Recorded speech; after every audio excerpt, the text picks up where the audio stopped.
Friends. आज एक छोटी सी स्टोरी से शुरू करते हैं, लाइक पर्सनल स्टोरी।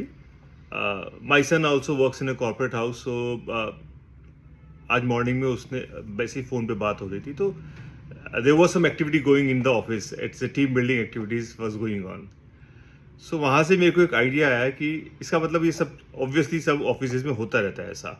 कुछ office team building activities regular basis पे कराते हैं, कुछ कुछ ऑफिस जिम मेंबरशिप भी स्पॉन्सर करते हैं, कुछ office health checkups, regular health checkups भी ऑफर करते हैं। सो ये सब चीज़ें जनरली हर ऑफिस में होती रहती हैं। बट मैंने आज अपने बेटे से पूछा कि क्या तुम्हारे ऑफिस में कभी ऐसा कोई पॉस्चरल करेक्शन या पॉस्चरल अवेयरनेस या पॉस्चरल असेसमेंट का टाइप ऑफ एक्टिविटी हुई है?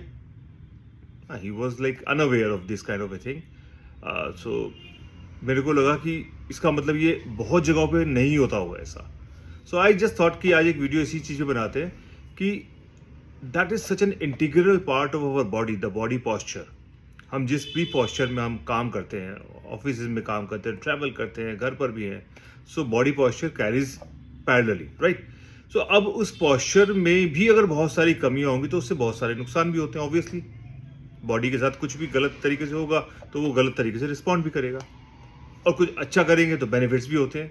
अब बेनिफिट्स के अंदर क्या होना शुरू हुआ कि आपकी प्रोडक्टिविटी बहुत अच्छी हो जाती है, क्योंकि ये बॉडी को आपने अलाइन किया हुआ है प्रॉपरली। अब अगर बॉडी को झुककर बैठना शुरू कर दे तो this rib cage get shrink up. अब इसकी वजह से क्या होगा, लंग कैपेसिटी, फुल एक्सपेंशन नहीं होता तो लंग कैपेसिटी रिड्यूस हो जाती है। अगर हम पॉस्चर सीधा करके बैठे हैं so there is a space, the lung capacity is used in full, so it is maintained. So इसी तरीके से फोकस बढ़ना शुरू हो जाता है, यू आर मोर कॉन्फिडेंट। क्यों? क्योंकि आपका आई लेवल जो है दैट इज ऑल्सो इम्पॉर्टेंट, क्योंकि आप सारा दिन अपने पॉस्चर के बारे में अवेयर हो, so you know how to operate with it, whether it is sitting position, standing position, walking, driving, at home, whatsoever.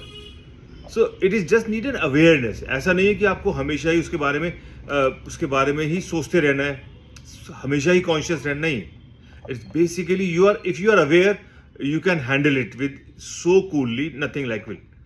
So आज आपसे एक चीज पूछता हूं कि if you have to choose from few things, what would you choose? So let us see. First one is a postural assessment in your office.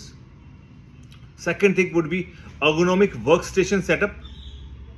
Third would be a daily movement break, and the fourth would be awareness workshop.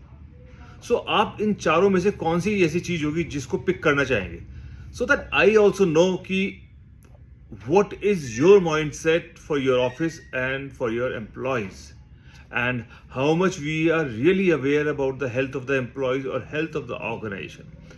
Thank you so much for listening it so patiently, but don't forget to comment, or if it is really you find it nice, repost it in your circle so that people get benefit out of it. Thank you so much once again.